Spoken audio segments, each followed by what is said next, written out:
What is going on, everybody, and welcome back to another episode of the A24 Archive. This is the segment on my channel where I go back through A24's entire catalog from the first film they released all the way until whenever I get caught up. And the movie I'm going to be discussing with you today has been on my watch list for quite some time. This film is directed by Joanna Hogg, who I've only seen one other film from, and that is the film The Eternal Daughter, starring Tilda Swinton, which I guess is set in this same universe, but and also includes the same characters, but it's Tilda Swinton playing the older version of this younger character, from what I can gather. And I really enjoyed The Eternal Daughter. It's not a perfect movie by any means. It's very slow and methodical, but I really appreciated not only the attention to detail and the cinematography, but I really liked the tone of that movie. It was very unique and interesting. And I was really excited to watch this because I know this film is kind of split up in between two parts, and it'll be interesting because I'll have a pretty big gap in between since I'm watching these A24 films in order. But I was curious to see what I think about this movie because the only way I can describe the reviews for this film in particular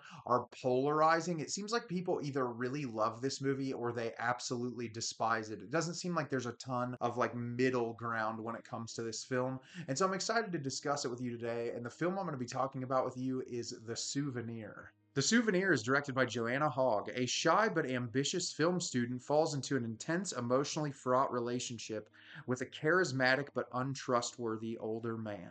So, like I said, I was really excited to watch this movie. I've heard a ton of things about it over the years, and I don't know why this passed me by. I actually, a couple of years ago, I'm part of like A24's membership thing, and they give you a birthday present every year on your birthday. And I actually chose to get the Blu-ray copy of this movie because it was the best available gift they had to offer. And I hadn't sat down and watched it yet. So this was the perfect time for me to be able to do so. And here's what I will say about this movie. It is technically brilliant. It's one of the most beautiful looking films that A24 has ever produced. Like the cinematography in this is nothing short of immaculate. I love the editing. I love a lot of the film visually.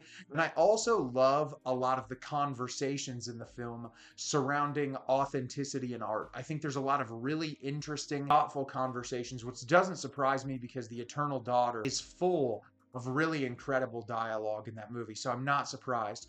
But the problem is, I did not care about any of these characters, and I found it almost impossible to create any kind of emotional attachment with the struggle of these characters because of the choice in presentation. This almost feels like piecing together fragmented memory, which is really cool in theory. And I'm sure for a lot of people that love this movie, that's what works for them. But I found the word that I would use to describe this movie as to how in how it worked for me is disjointed. It's just because of the way these fragmented pieces of time are playing out in front of you.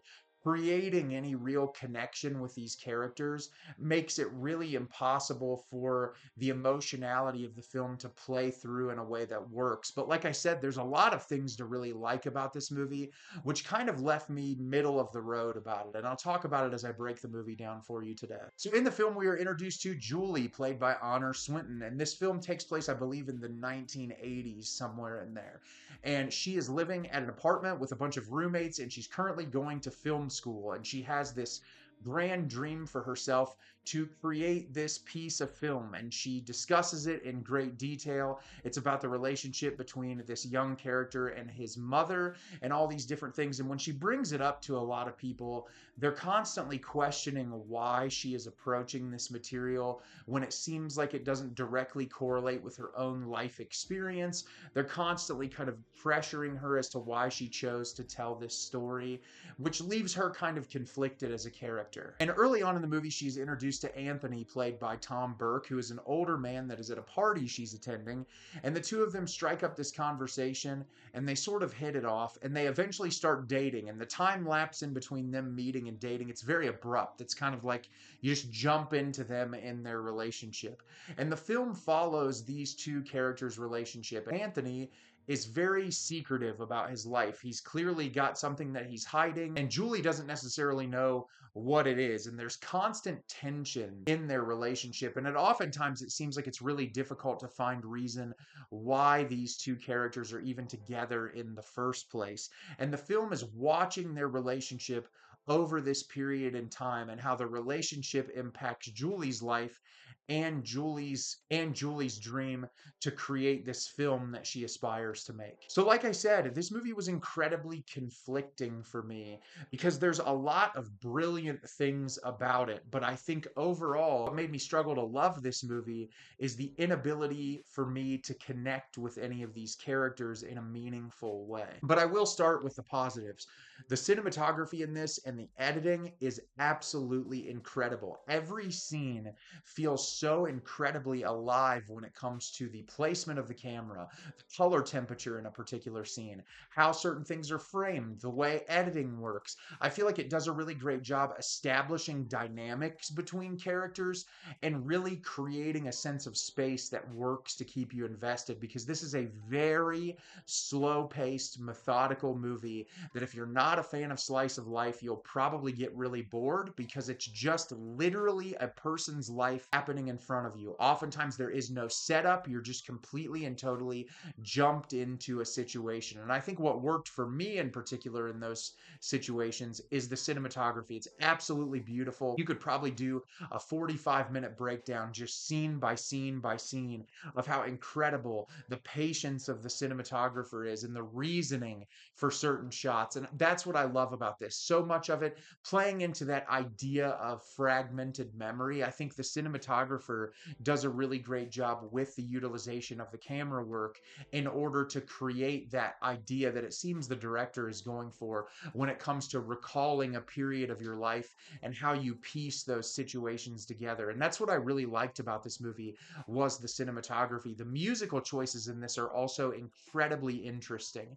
I was really surprised at the choice of, there's like popular music in it, but the way certain things are cued into specific scenes, it was really interesting. And I think it also kind of attributed to that idea of fragmented memory, which I thought was really cool. I do think all of the performances in this movie are really solid, especially Honor Swinton, who, knowing who her mother is, not really a surprise that she's so amazing.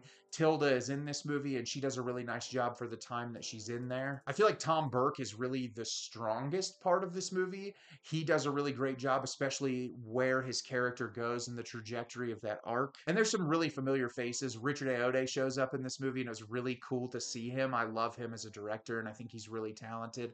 And the brief period that he was in this movie, he was like complaining about Broadway and Europe, and I thought that it was just a really funny scene. Like that just seems like something he would do in real life, which is something I really appreciated. So all the performances were really good, but that is really where my positives end, because as far as the technicality, the performances, all of those things, very easy to commend.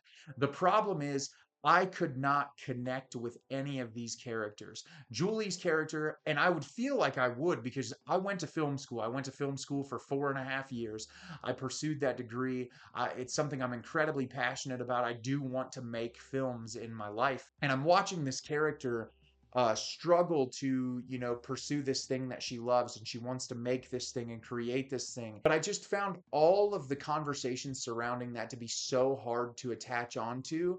And because of how they just jump into random scenes, her character is so very hollow that it's really difficult to connect to her in any way, shape, or form, especially when it comes to, the relationship between her and her art, because people are constantly saying, like, what you're making isn't authentic to your true experience. And I am someone who believes, like, authenticity and experience in art is something incredibly important, but people can create art about an experience that they've never had before if they've been surrounded by people who have had that experience or who understand that experience that can help them bring light to it. A perfect example is the film Eighth Grade from director Bo Burnham. Bo Burnham was not a teenage girl. He had no idea what it was like to grow up as a teenage girl, and he created a film that, after talking to a lot of women in my life, said, wow, it's absolutely incredible the way that he was able to depict the experience of a teenage girl in such a raw, real, and emotional way. Further proving the point, you can create a piece of art that has nothing to do with the life that you've lived. But so the conversations around that were really interesting, and I can appreciate that, but I wanted more of an understanding of who this character is to kind of piece together that experience. And I feel like our comprehension of who she is is so shallow and small that it's hard to connect. And same thing for Anthony's character, like what we learn about how troubled his life is and a lot of the experiences that he has.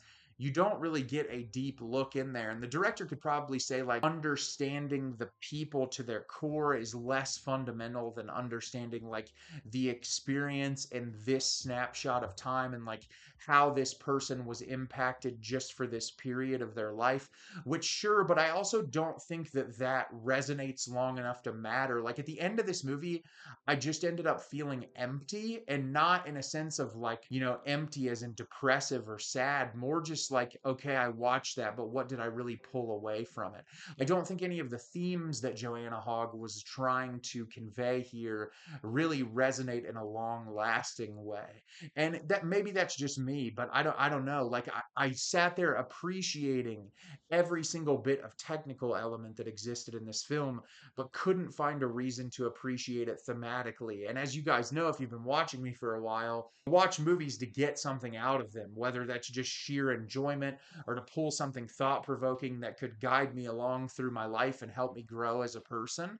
And this just, I didn't even really find enjoyment out of it other than, like, piecing together really incredible elements of filmmaking and the technical aspects of the movie. And I've heard some people say that part two is significantly better than part one, which I will be excited to see when I get to that point in A24's catalog. But aside from the technical elements, the presentation, and some of the performances here, I just really didn't enjoy the film thematically, which makes it hard for me to completely recommend it. But it is still a very well made movie. So, have you seen The Souvenir? Did you love it? Did you hate it? Leave me a comment down below. Let me know what you thought. I really love this movie on a technical level. I think there's a lot of brilliant things about it. Thematically, it just didn't work for me at all. As always, if you can like the video and subscribe to the channel, helps me out a lot and lets me know the type of content you're looking for. I'm always putting out new material and look forward to getting more out for you in the near future. And as always, everyone, thank you so much for watching and have a great rest of your day.